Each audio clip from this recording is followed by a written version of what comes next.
Hebreos capítulo 13 del 15 al 21 es un texto muy interesante porque muchas veces es utilizado o esta porción es muy utilizada para hablar de los pastores y es evidente, digamos que este es un texto en el cual quienes digamos tienen una mención prominente son los pastores. Se lo voy a leer yo, dice la palabra de Dios en Hebreos 13, versículo 15 al 21, dice: por tanto, ofrezcamos continuamente mediante él sacrificio de alabanza a Dios, es decir, el fruto de labios que confiesan su nombre o alaban su nombre, dicen otras versiones. Y no se olviden ustedes de hacer el bien y de la ayuda mutua, porque de tales sacrificios se agrada Dios. Obedezcan a sus pastores y sujétense a ellos, porque ellos velan por sus almas, como quienes han de dar cuenta. Permítanles que lo hagan con alegría y no quejándose, porque eso no sería provechoso para ustedes. Oren por nosotros, pues confiamos en que tenemos una buena conciencia, deseando conducirnos honradamente en todo. Es más, les exhorto a hacer esto a fin de que yo les sea restituido muy pronto. Y el Dios de paz, que resucitó entre los muertos a Jesús, nuestro Señor, el gran pastor de las ovejas, mediante la sangre del pacto eterno, los haga aptos en toda obra buena para hacer su voluntad, obrando Él en nosotros lo que es agradable delante de Él, mediante Jesucristo, a quien sea la gloria por los siglos de los siglos. Amén.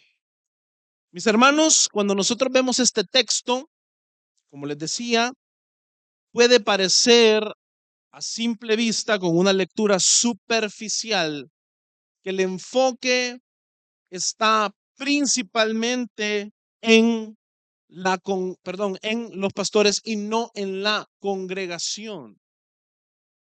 Pareciese que hubiese algún tipo de probablemente diferenciación, como si los pastores ocupasen nada más ellos el rol de autoridad y no la congregación. Pero cuando usted lee detenidamente este texto y cuando usted ha comprendido las verdades que hemos estado estudiando, de que usted ahora, como miembro del cuerpo de Cristo, ha sido partícipe de una unción que bajó de la cabeza a todo el cuerpo, hasta los bordes de la vestidura. Usted es partícipe de la unción y veíamos que la unción le daba poder a usted sobre las puertas del Hades, le daba poder a usted de las llaves del reino y que esa unción implicaba una ordenación.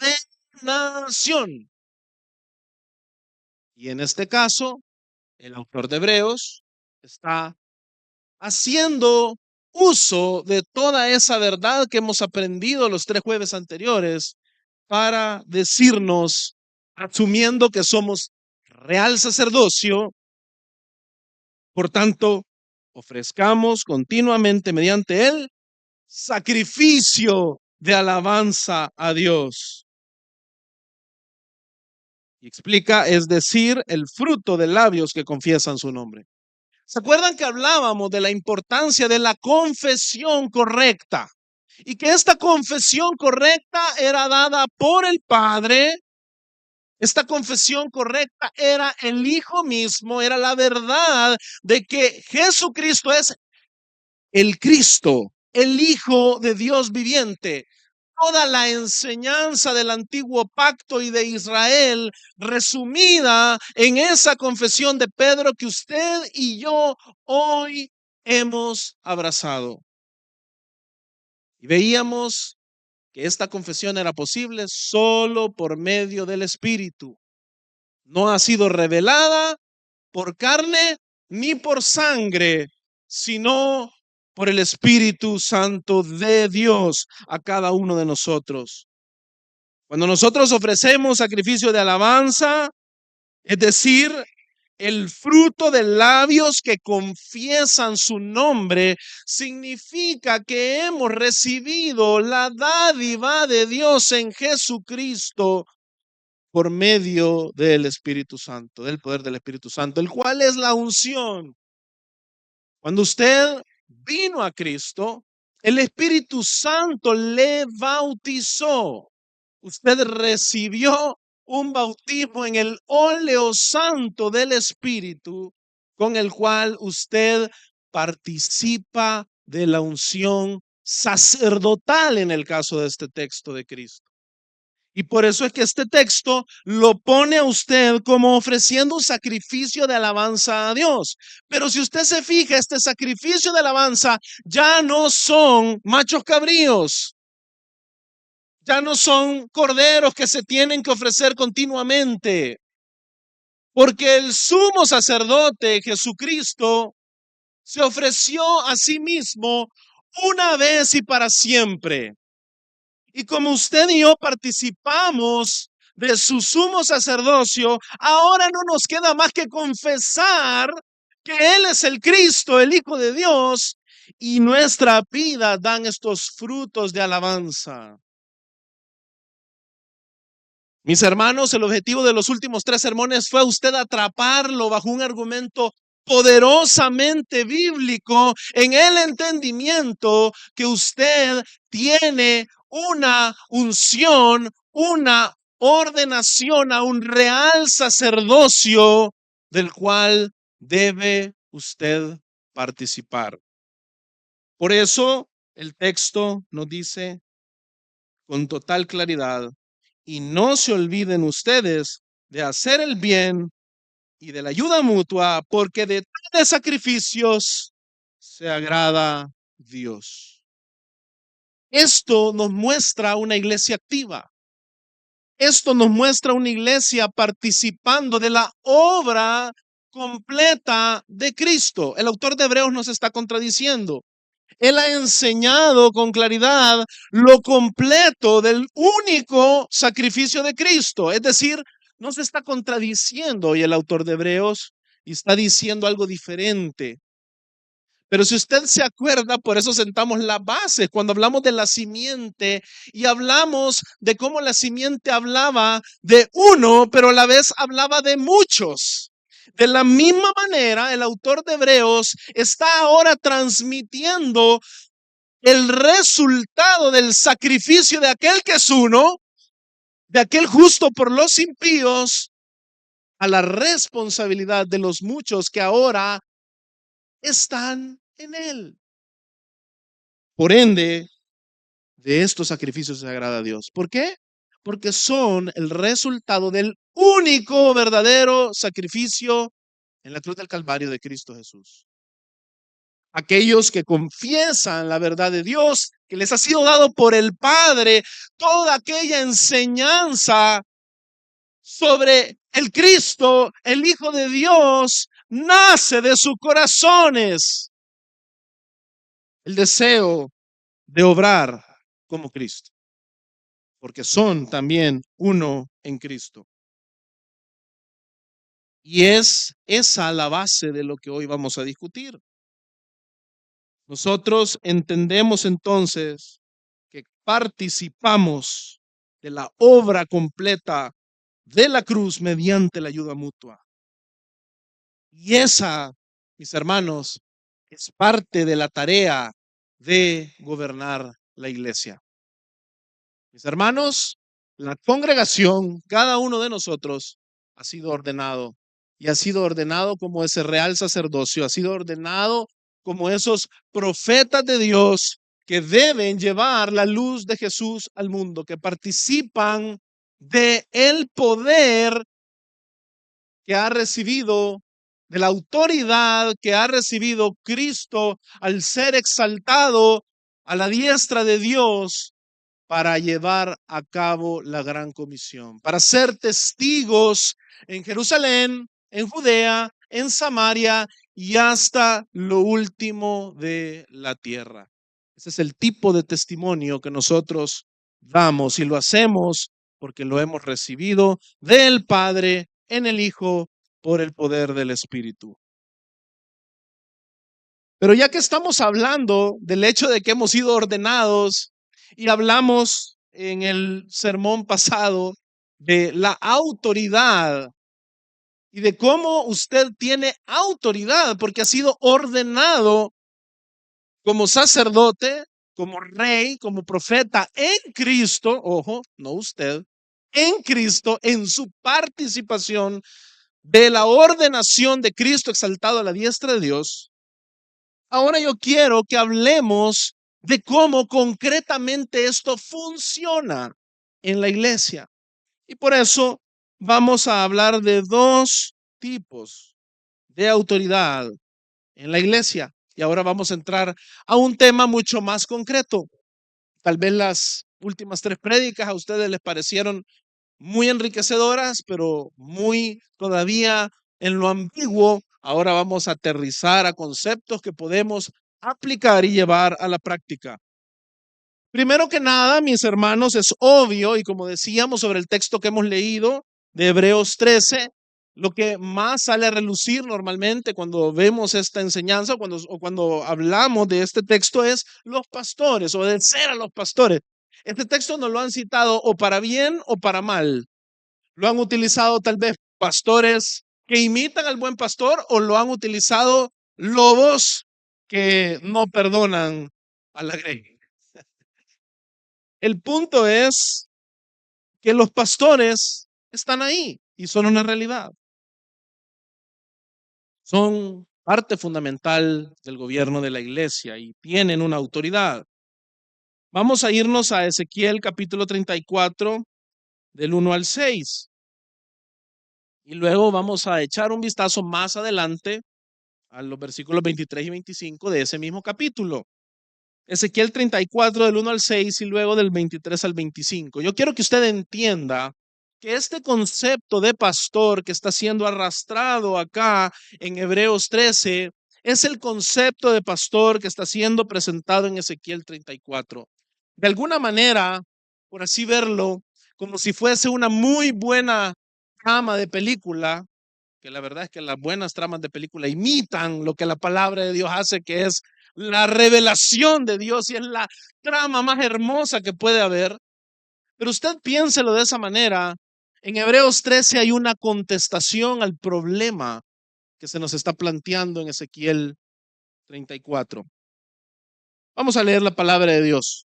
Dice del versículo 1 al 6.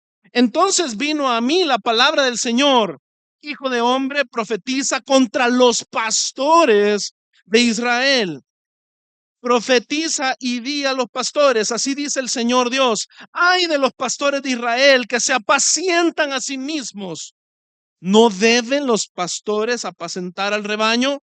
Comen la grasa, se han vestido con la lana, degüellan la oveja engordada, pero no apacientan el rebaño. Ustedes no han fortalecido a los débiles, no han curado a la enferma, no han vendado a la herida, no han hecho volver a la descarriada, no han buscado a la perdida, sino que les han dominado con dureza y con severidad. Las ovejas se han dispersado por falta de pastor y se han convertido en alimento para toda fiera del campo. Se han dispersado. Mis ovejas andaban errantes por todos los montes y toda colina alta. Mis ovejas han sido dispersadas por toda la superficie de la tierra, sin haber quien las busque ni pregunte por ellas. Ahora versículo 23. Entonces, esta es la respuesta del Señor. Quiero que le ponga ojo.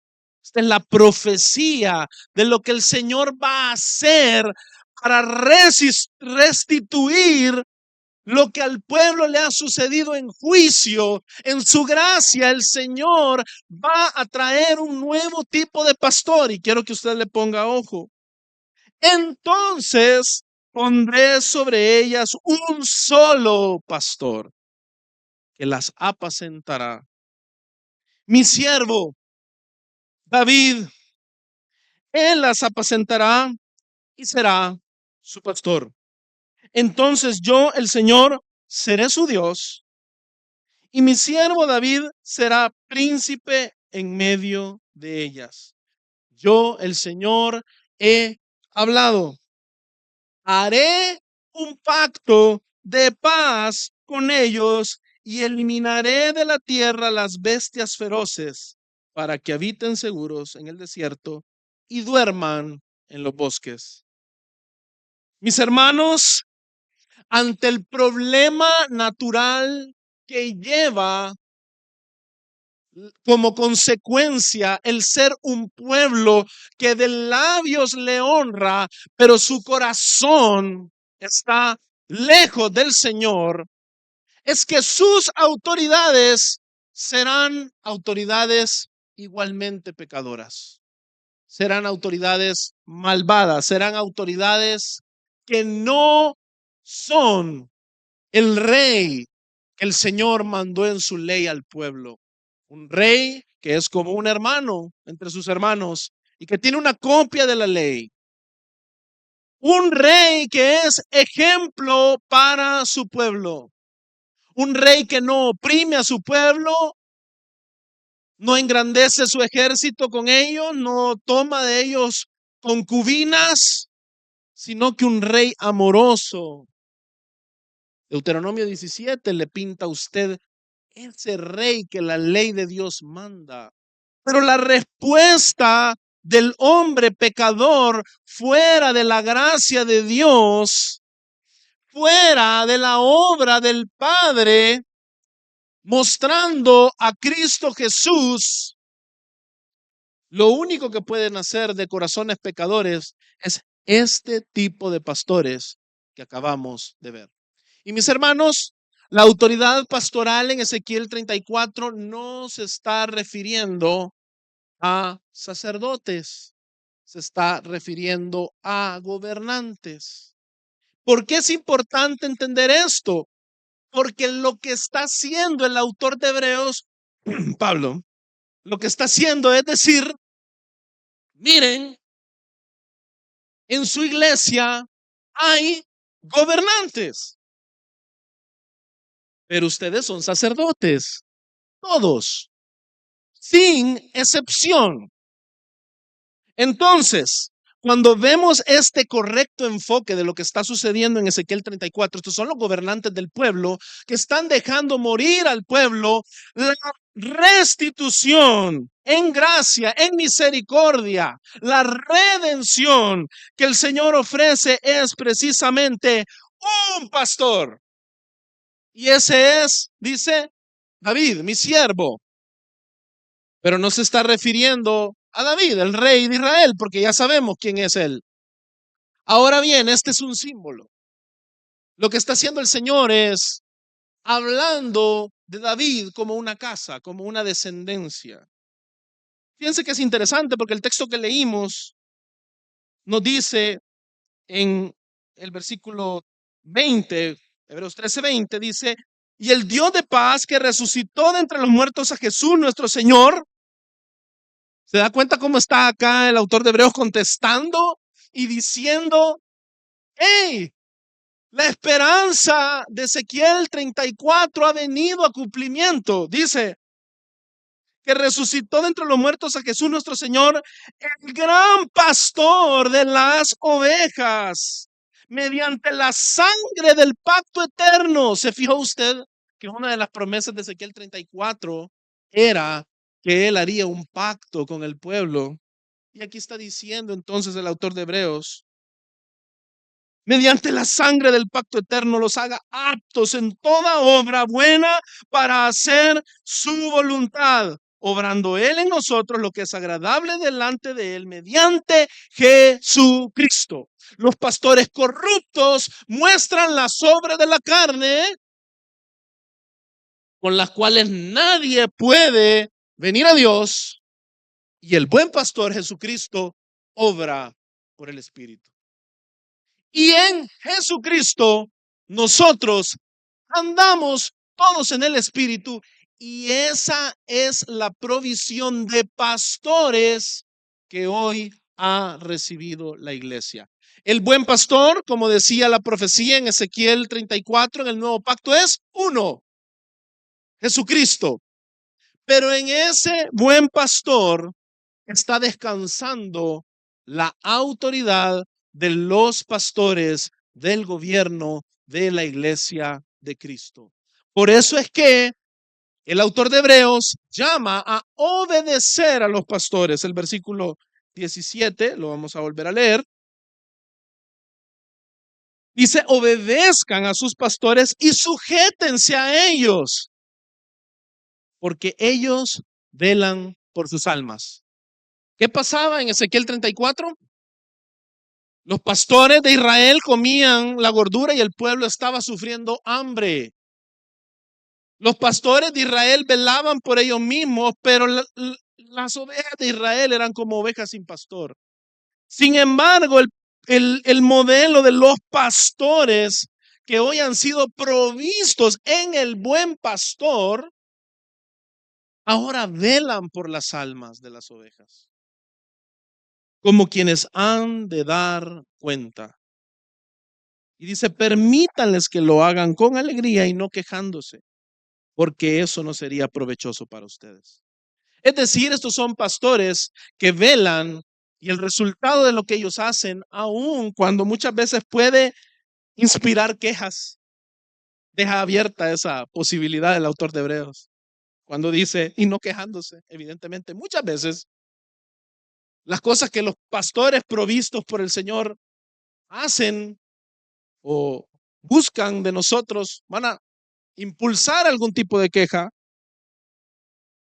pero al final lo que ellos hacen es provechoso para ustedes. ¿De dónde viene esto? ¿De que son mejores pastores en la carne que los de Ezequiel 34? ¿Cree usted eso? No. Viene de lo que leímos unos versículos más adelante. Jesucristo, el buen pastor, es solo uno. Y de él deben tomar ejemplo y él es la medida bajo la cual dice, quienes han de dar cuenta, esa es la medida contra la cual ellos dan cuenta y ese es el tipo de provisión, mi hermano, en la cual ahora tenemos parte.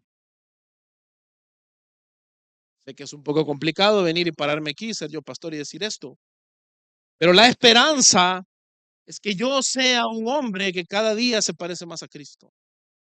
Y eso, mis hermanos, ahora paso a ustedes en un segundito, es deber de la congregación velar porque así sea. Porque ustedes, todos, yo también, son sacerdotes, han sido ordenados. Ustedes deben dar frutos de labios que honran su nombre, es decir, deben de ser personas que conocen a Cristo, el Hijo de Dios. Entonces, mis hermanos, existe la autoridad pastoral. Esta autoridad pastoral, usted debe verla como un regalo. Ha sido dada por Dios. Y me fui a Ezequiel 34 y di esa gran vuelta para que usted viera que es una gran respuesta. Cuando usted vea a estos pastores, pecadores que estamos acá, ore por nosotros, como también dice ahí el versículo 18. Porque nosotros creemos que tenemos limpia conciencia. Pero ore por nosotros para que nosotros seamos como Cristo. ¿Y sabe qué también haga? Agradezca al Señor por Jesucristo, porque ahora usted ya no está en manos de los pastores malvados de Israel, sino en manos del buen pastor, que da su vida por las ovejas. Hay una gran respuesta del Señor a través del pastorado de Cristo Jesús, de aquel David prometido en Ezequiel 34, y entonces el autor de Hebreos nos enseña, hay una gran respuesta en los pastores con los que él ha equipado a la iglesia, porque estos pastores participan del pastorado del único, que es Jesucristo. Es decir, pastores que no buscan ser como Cristo están descalificados. Y lo digo con temor y temblor como quien ha de dar cuentas. Pero ahora vamos a pasar, porque no nos vamos a detener ahí, esto es tema del próximo jueves. Ahora vamos a pasar a la autoridad congregacional. Y yo le quiero hacer un pequeño refresco de su memoria en Deuteronomio 7, del 6 al 11. Se lo voy a leer yo brevemente porque no nos va a comer el tiempo, sino. Dice, porque tú eres pueblo santo para el Señor tu Dios. El Señor tu Dios te ha escogido para ser pueblo suyo, de entre todos los pueblos que están en la superficie de la tierra. El Señor no puso su amor en ustedes, ni los escogió por ser ustedes más numerosos que otro pueblo. ¿Ya? Aquí estamos viendo la elección incondicional.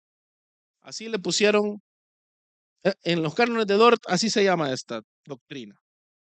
No, no es porque ustedes son más numerosos que otro pueblo, pues eran el más pequeño de todos los pueblos. Es decir, si vamos a ver una condición, la condición es más bien que están perdidos, sin esperanza, son los más vil de este mundo.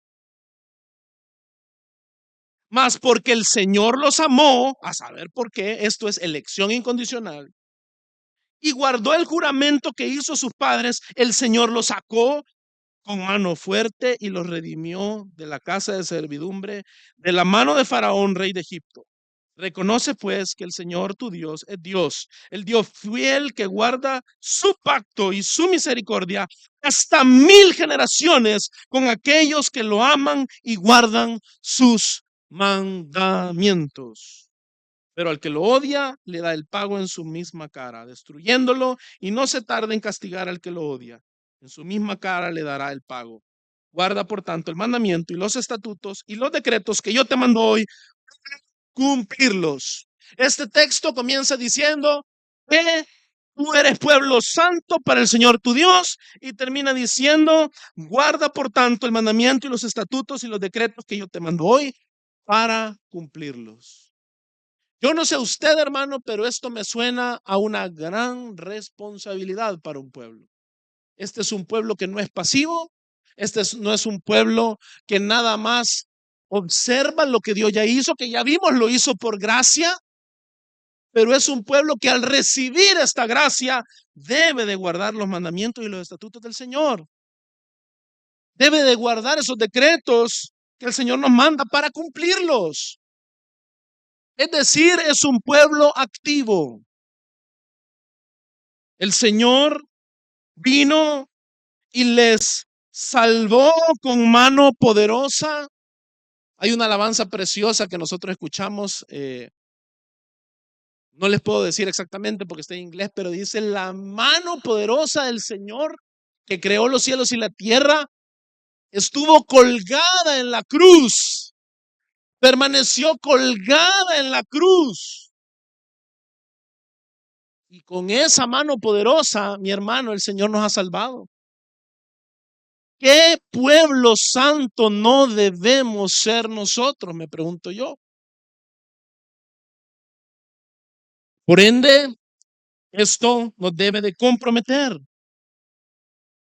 Y en Hebreos 13, que ya lo leímos, los versículos 15 y 16 dice: por tanto, ofrezcamos continuamente mediante Él, porque acá está aclarando el autor de Hebreos que es mediante Cristo, es mediante la ofrenda de sí mismo al haber traspasado los cielos. Ofrezcamos continuamente mediante Él el sacrificio de alabanza a Dios. Es decir, frutos de labios que confiesan su nombre. Y no se olviden ustedes de hacer el bien y la ayuda mutua, porque de tales sacrificios agrada a Dios.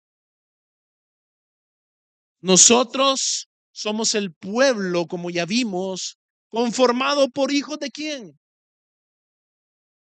De Dios. ¿Qué testifica el Padre por medio del Espíritu del Hijo cuando Jesús es bautizado? Este es mi Hijo amado, en quien ¿qué? en quien tengo complacencia, en quien yo me complazco. Y a nosotros se nos dio potestad de ser ¿qué? Hijos de Dios. Y eso es lo que está repitiendo el autor de Hebreos. De tales sacrificios se agrada a Dios. El que nosotros, mis hermanos, hagamos lo que la palabra de Dios nos manda, seamos un pueblo obediente al Señor y que permanezcamos en la ayuda mutua, nos hace como Cristo. Somos hijos amados en quienes el Señor tiene complacencia. Y esa, y solo esa, mi hermano, es la iglesia de Dios y es la congregación escogida por Dios. Adentrándonos un poquito más en la autoridad congregacional, yo quiero decirle que tanto para el que es miembro como para el que todavía no es miembro, pero ya es congregación, y en un sentido espiritual usted ya participó, aunque nosotros acá todavía estamos con los sacramentos, pausando de manera todavía simbólica este asunto, pero usted, si ya nació del Espíritu, usted ya es miembro de la iglesia invisible, usted no se zafa, pues vaya, es lo que le quiero decir. No es que yo no soy miembro de la que hacen, no, no, no, no, no. El problema es que esto va más allá. Y es más, le voy a decir algo. Capaz que hay algunos que tenemos el cartón ahí de miembros, que capaz no somos, líbrame Señor, pero que capaz no somos miembros, ¿me entiende? Pero donde el Espíritu Santo fue derramado hay membresía en la iglesia universal. Nosotros como iglesia local, por el mismo tema de las llaves del reino que me estoy adelantando, debemos venir y reconocerlo en usted.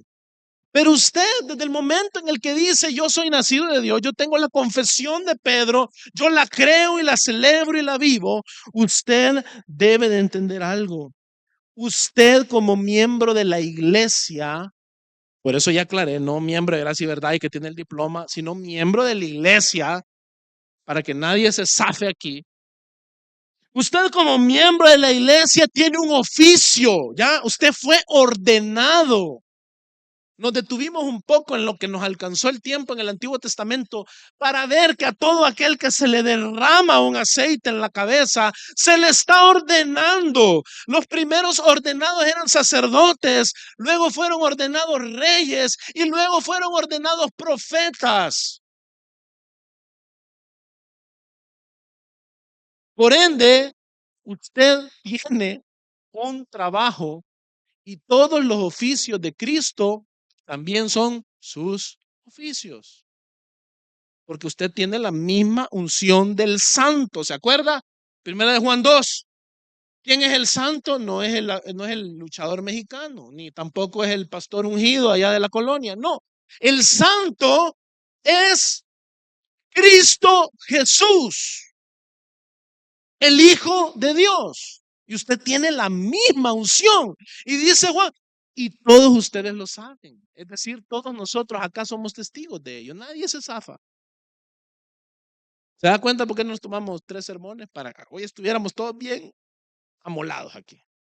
Nadie se puede zafar de esto. Es claro en la palabra de Dios. Usted ha sido ordenado, tiene un oficio y un trabajo. Así de serio es esto. Por ende, ese oficio y ese trabajo debe de ser perfilado, se le deben de poner unas responsabilidades. Y a grosso modo, vamos a ver 2 responsabilidades vitales en el gobierno de la iglesia, de este oficio para el cual usted fue ordenado con la unción del Espíritu Santo. Primero que nada, mi hermano, yo lo quiero hacer a usted responsable de preservar el Evangelio. Yo lo quiero hacer a usted, y se lo repito, a usted y al que está viendo en la cámara también, a usted, si usted está en Cristo, usted es responsable. Yo lo quiero hacer a usted responsable de preservar el Evangelio. Y eso es tan sencillo y tan práctico como el hecho de que en verdad a cada miembro, asumiendo que tiene las llaves del reino, nosotros le podríamos decir, así como en una contratación de trabajo, usted como miembro ordinario de esta iglesia y habiendo sido bautizado como un cristiano, es responsable de proteger y preservar el evangelio.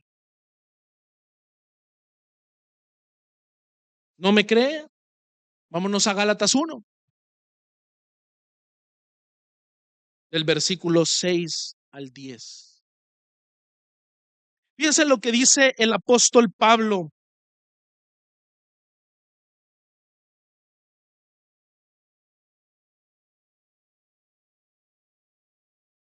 Me maravillo de que tan pronto ustedes hayan abandonado a aquel que los llamó por la gracia de Cristo, perdón, para seguir un evangelio diferente, que en realidad no es otro evangelio, sino que hay algunos que los perturban a ustedes y quieren pervertir el evangelio de Cristo. Pero si aún nosotros o un ángel del cielo les anunciara otro evangelio contrario al que les hemos anunciado, sea anatema. ¿Qué vimos del anatema hace unas prédicas atrás? El anatema debía de ser expulsado del pueblo, ¿ya? La Biblia se interpreta con la Biblia, ¿no? Nunca leamos con ligereza. Siempre que encontremos estos conceptos, vámonos a la escritura a ver qué significa. Dice, como hemos dicho antes, también repito ahora, si alguien les anuncia un evangelio contrario al que recibieron, sea anatema. Pero se da cuenta que Pablo está hablando en plural y se está dirigiendo a la iglesia de Galacia. Es decir, está siendo responsable a toda la iglesia de declarar anatema a cualquiera que atenta contra la verdad de la palabra de Dios y el evangelio. Como hemos dicho antes, también repito ahora, si alguien les anuncia un evangelio contrario al que recibieron, sea anatema, porque busco ahora el favor de los hombres o el de Dios, o me esfuerzo por agradar a los hombres. Si yo todavía estuviera tratando de agradar a los hombres, no sería siervo de Cristo. Mis hermanos, ustedes y yo tenemos una ordenación y tenemos nosotros el deber, la tarea, el trabajo de preservar el evangelio de las distorsiones del mundo, de las distorsiones de la carne, las cuales jamás pueden permitir que nadie vea a Cristo, el Hijo de Dios. Usted y yo tenemos la tarea de, por el poder del Espíritu, discernir el error de la verdad y declararlo anatema. Porque si usted no es capaz de reconocer el evangelio y usted no es capaz de conocer la ley de Dios, usted no es capaz de reconocer a Cristo y usted no es un confesor correcto, usted no tiene la verdadera confesión. Ahora, hay un tema con esto de preservar el evangelio. Si yo solo me quedo aquí, yo no me estoy yendo a los aspectos relevantes, prácticos que usted necesita para llevar a cabo esa labor. Usted necesita estar informado. Yo sé que a veces puedo ser aburrido en hablar demasiadas cosas, irme al Antiguo Testamento, pero mi hermano, perdóneme. Necesitamos irnos a la palabra, sumergirnos en ella, atesorarla, amarla, entenderla, pedirle al Señor que su espíritu nos ayude a leerla, que nos ilumine para verla y para hallar en ella a Cristo. Necesitamos, mis hermanos, conocer la verdad de Dios y cada día ser más diestros en ella. Miren, me voy a acordar del ejemplo que ponía Luis. Tal vez está oyendo esta prédica por casualidad. Me daba risa el compañero de nuestro amado pastor Jonathan. Y él hablaba de los tipos de violinistas y él decía, hay violinistas de 1 hora, 2 horas, 3. Bueno, él lo oyó de un maestro. Perdón, al maestro le vamos a robar los derechos de autor. Vamos a decir que Luis contó la anécdota. Y él decía, hay violinistas de 1 hora, 2 horas, 3 horas, 4 horas, 5 horas, 6 horas. Y todos son violinistas. Pero ¿sabe dónde se ve la diferencia? A la hora de ejecutar. Porque aquel violinista que se ha hecho ya uno con su violín, mi hermano, ese se nota.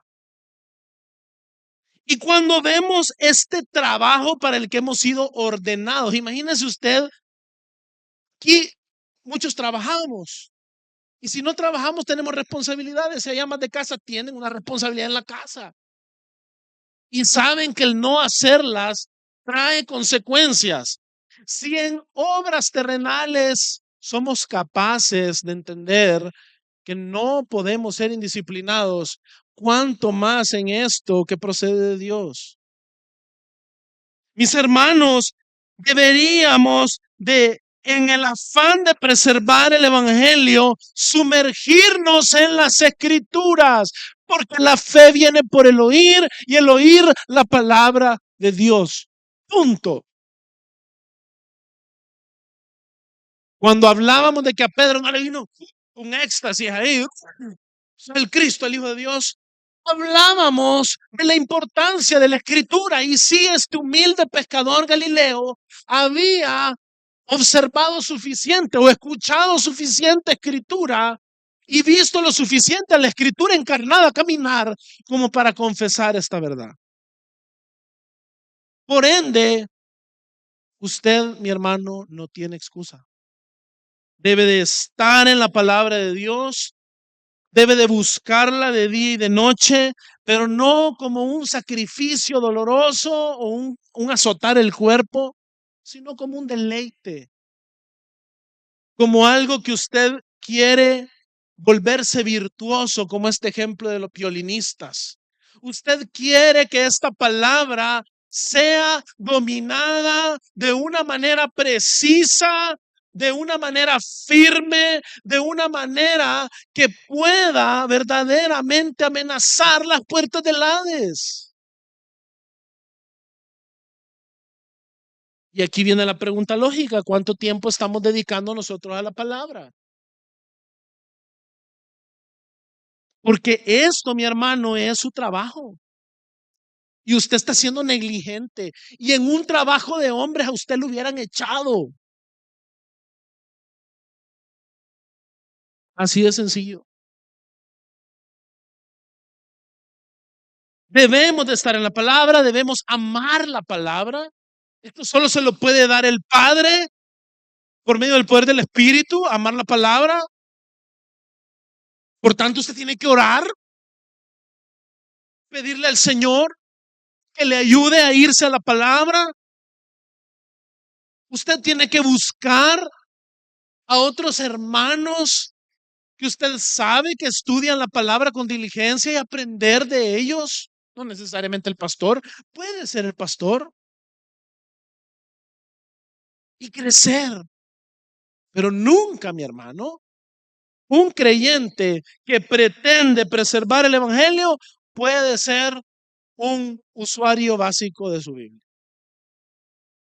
Eso no debería de existir entre nosotros. Desde el más chiquito hasta el más anciano, todos deberían de ser al menos buscadores de la destreza de la palabra de Dios. Que el Señor nos encuentre haciendo esto. Si usted con todo su esfuerzo se aprendió Juan 3:16 y aprendió a interpretarlo correctamente, que el Señor lo encuentre haciendo eso, mi hermano.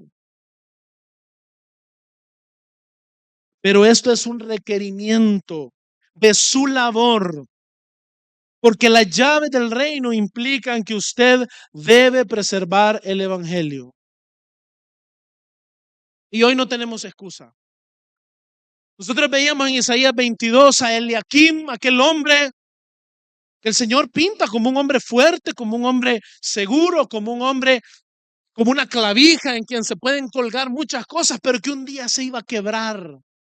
¿Sabe? Hoy usted y yo tenemos al justo y verdadero, al que tiene la llave de David. Él es el que nos ha delegado la llave a nosotros. Y él le dice a la iglesia de Filadelfia, aunque ustedes son débiles, yo a ustedes les doy la autoridad y el poder de abrir puertas que nadie puede cerrar.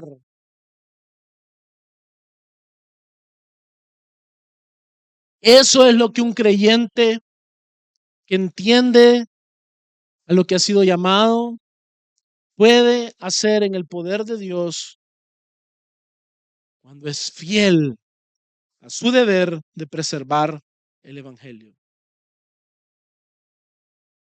Usted puede ser muy débil, pero usted no está dependiendo de un hombre ni de carne, sino de aquel que ha sido dado por el Padre, Jesucristo, el fiel y verdadero.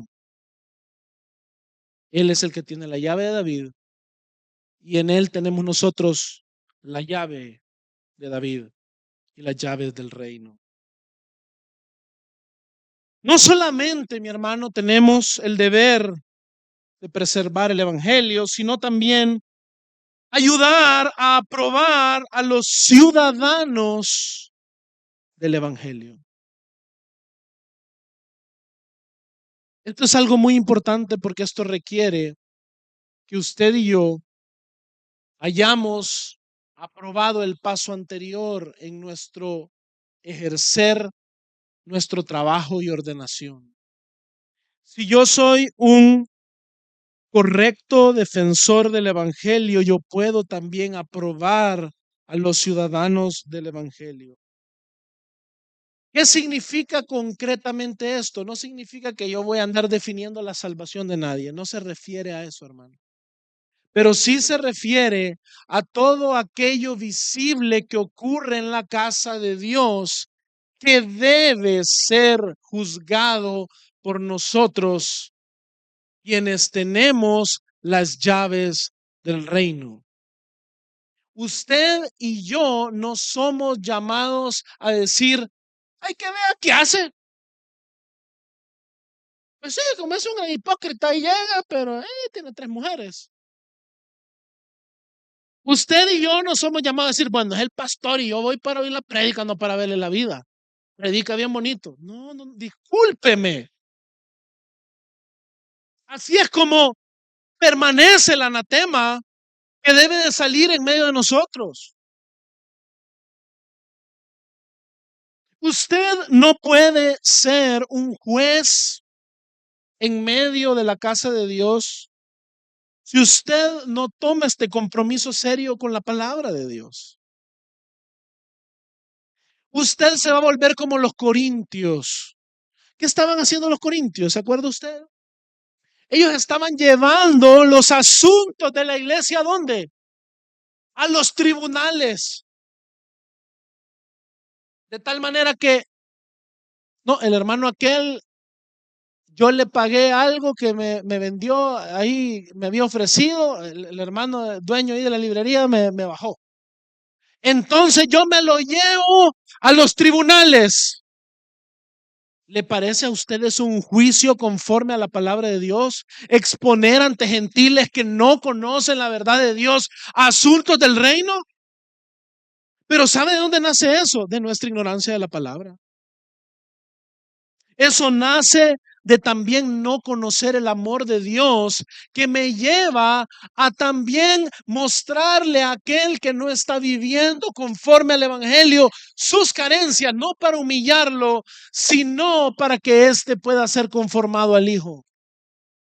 Esto nos muestra personas que no son capaces ni tampoco dóciles de venir y luchar diligentemente día a día para quitar la viga de su ojo, para luego poder ir a quitar la paja del ojo del hermano. El no involucrarnos en la santificación del cuerpo implica también que somos aquellos que andan vigas en los ojos. Y esto va para dos vías. Si somos aquellos que exhortan indolentemente, andamos una gran viga, porque no hemos entendido el propósito de este juicio. Pero cuando usted lo hace en la participación de la obra de Cristo, usted diariamente va delante del Señor, recuerda el Evangelio, se acuerda que usted es un vil pecador, mira la viga en su ojo y es capaz entonces hoy en amor de ir a extraer la paja que hay en el ojo de su hermano. Y en muchos casos de ser capaz de identificar el anatema que debe de ser expulsado de en medio del pueblo. Esto no es falta de amor, esto es amor en sí mismo. Levítico 13 del 1 al 6. Fíjese lo que dice la palabra de Dios.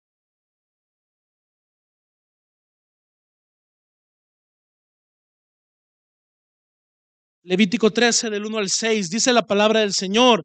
El Señor le dijo a Moisés y a Aarón: cuando alguien tenga en la piel de su cuerpo hinchazón o erupción o mancha blanca lustrosa y se convierte en infección de lepra en la piel de su cuerpo, será traído ¿a quién?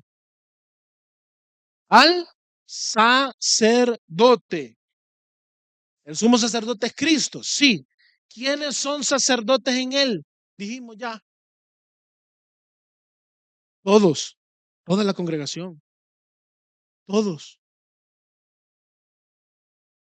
Será traído al sacerdote Aarón o uno de sus hijos, los sacerdotes. ¿A qué apunta esta realidad del antiguo pacto? Que la lepra debía ser identificada por los sacerdotes. Apunta que ahora los sacerdotes en el nuevo pacto deben aún más identificar la peor lepra, identificar la muerte espiritual en medio del campamento. Por eso es que 1 Corintios 5, del 1 al 5, Pablo le dice a los corintios: en efecto se oye que entre ustedes hay inmoralidad, y una inmoralidad tal como no existe ni siquiera entre los gentiles, al extremo de que alguien tiene la mujer de su padre. Y ustedes se han vuelto arrogantes en lugar de haberse entristecido. Para el que de entre ustedes ha cometido esta acción, fuera expulsado de en medio de ustedes, la verdadera lepra. Pues yo por mi parte, aunque ausente en el cuerpo, pero presente en espíritu, como si estuviera presente, ya es juzgado al que cometió tal acción. Es decir, Pablo se está haciendo responsable de la ordenación que él tiene. Él ya ha juzgado tal acción. En el nombre de nuestro Señor Jesús, cuando estén reunidos, póngale ojo a eso. Póngale ojo a cómo es la asamblea de los santos la que asume la responsabilidad.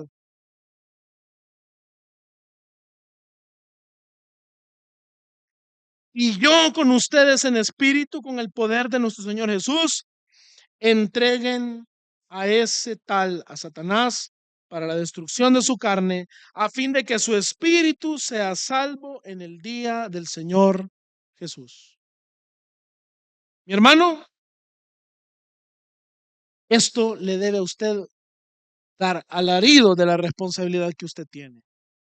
Y si bien es cierto, este es un ejemplo extremo de ya una expulsión que implica un tercer paso en Mateo 18, del 15 al 20, que ahora por tiempo ya lo hemos leído suficiente, no lo vamos a leer en este momento.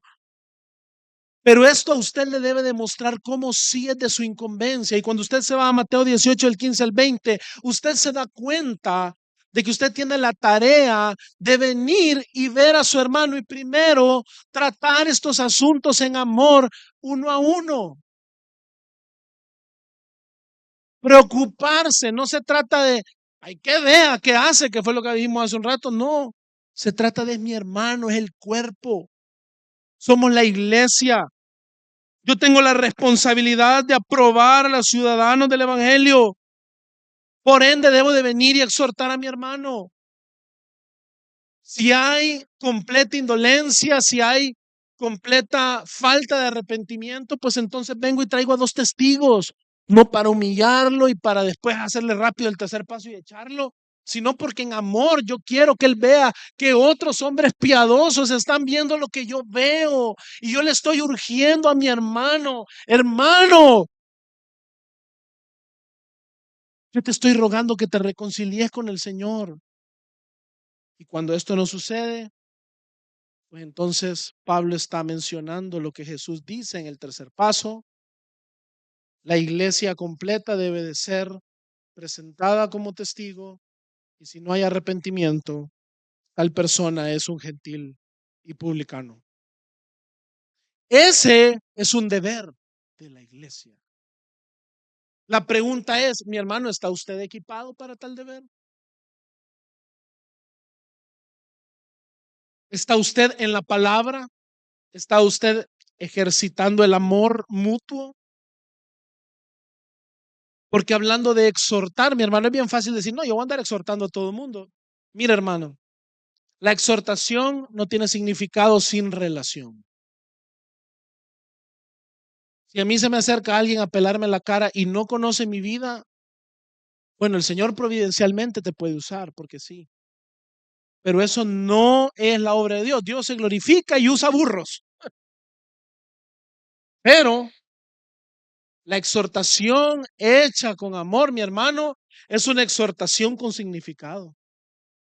Fíjese qué diferente es cuando yo he compartido una amistad, he compartido una relación de respeto, de amor, de verdadera apreciación por mi hermano en Cristo. Y mi hermano ha podido constatar que yo me he acercado a él y le amo.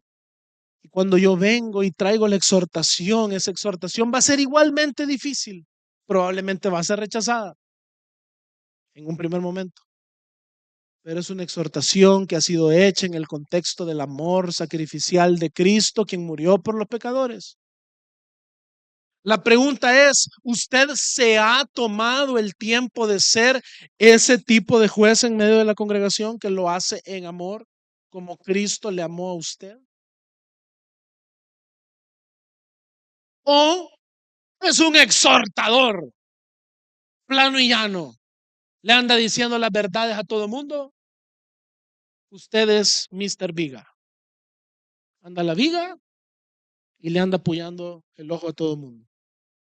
Porque Dios es misericordioso, a usted lo utiliza como medio de gracia y santifica a su iglesia porque Él no deja de hacer su obra. Pero usted ha sido ordenado y usted debe de buscar ser un juez calificado. Terminamos con las implicaciones de las realidades que acabamos de ver. Usted tiene la obligación de preservar el Evangelio y usted debe de ayudar a probar a los ciudadanos del Evangelio.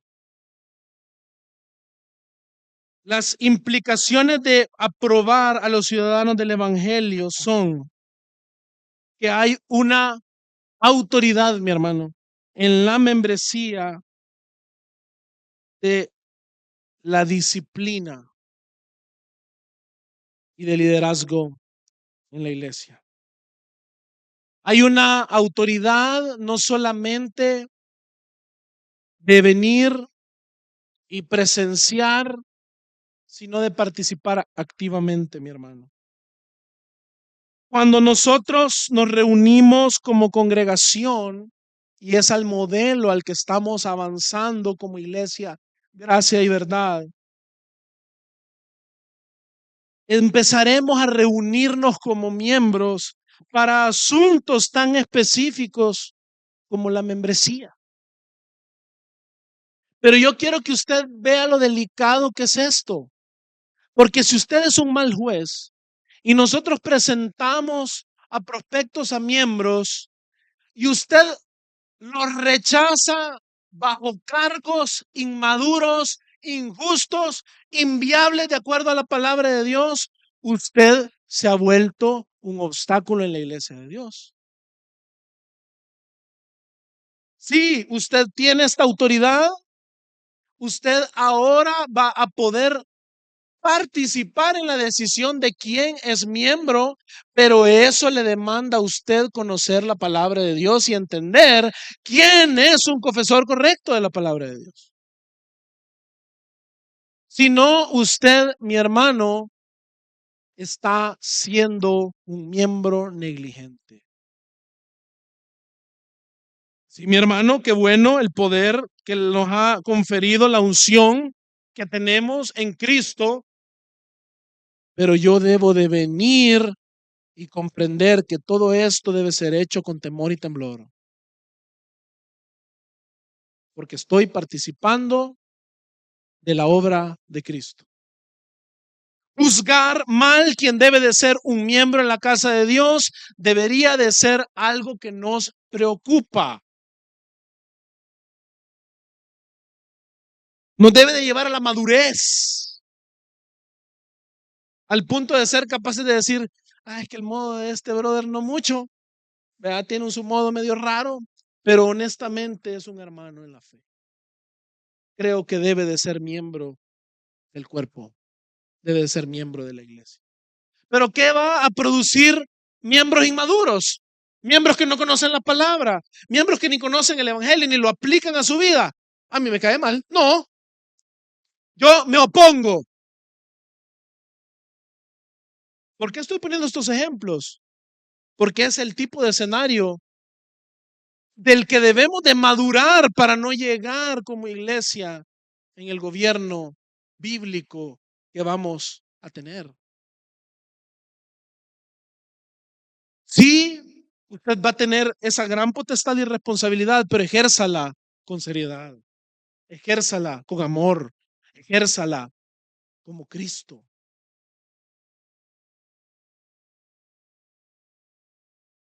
Usted va a participar en la aprobación, validación de disciplina, mi hermano.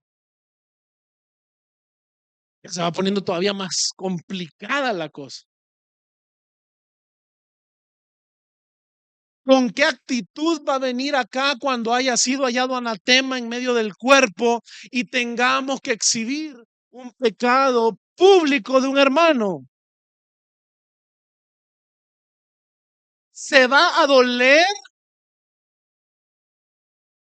y va a buscar obedecer y establecer un justo juicio como el que Pablo dice, yo ya he juzgado? ¿O dos cosas pecaminosas? ¿O va a decidir omitir? No, hombre, si no es gran cosa, vos, sí, ya, de todas maneras. O bien se va a envanecer y va a querer destruirlo al hermano. El que entrega a Satanás es la congregación completa, pero con un propósito. ¿Cuál es el propósito? Que su espíritu sea salvo en el día de Jesucristo. ¿Está usted a la altura de eso? De que tal vez usted fue el ofendido y usted va a venir a la asamblea a decidir sobre la disciplina de un hermano. ¿Se siente usted en la madurez de traer un justo juicio que represente a Cristo?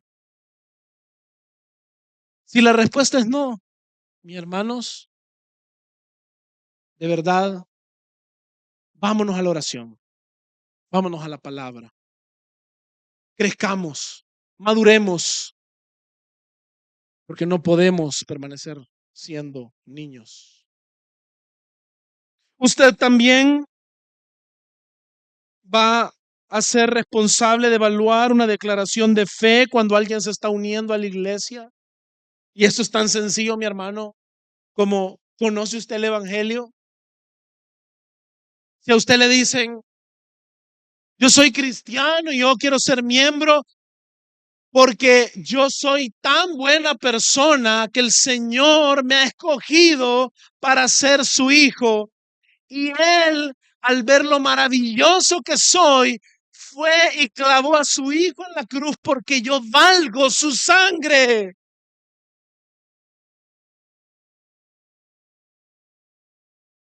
¿Qué juicio va a hacer usted? Ay, bravo, cómo ama al Señor. ¿O va a ser capaz de detectar el error y decir, momento, te voy a explicar de mejor manera qué es el evangelio? Y cuando hayas creído en este evangelio, con gusto te damos la bienvenida a la membresía.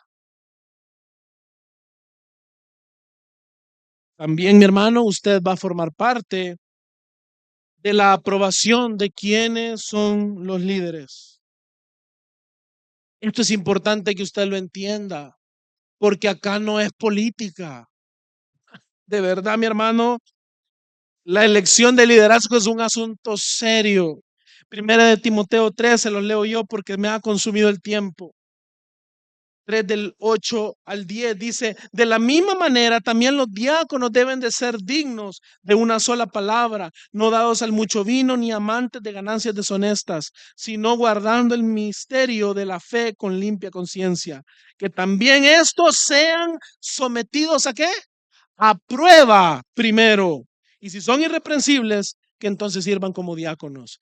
Este tipo de prueba, el que van a ser sometidos, ¿usted quién cree que es el que está probando? ¿Quién cree usted que es el que está observando? Es usted. Ahora la pregunta, ¿se siente usted en la madurez de hacer esto?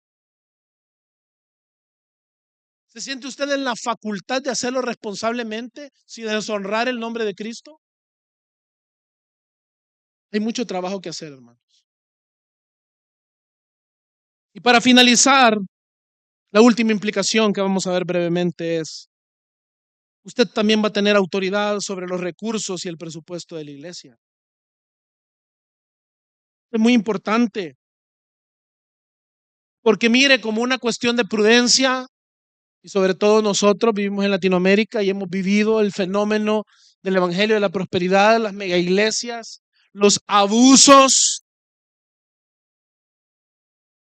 Usted debe ser parte del manejo de los recursos de la iglesia.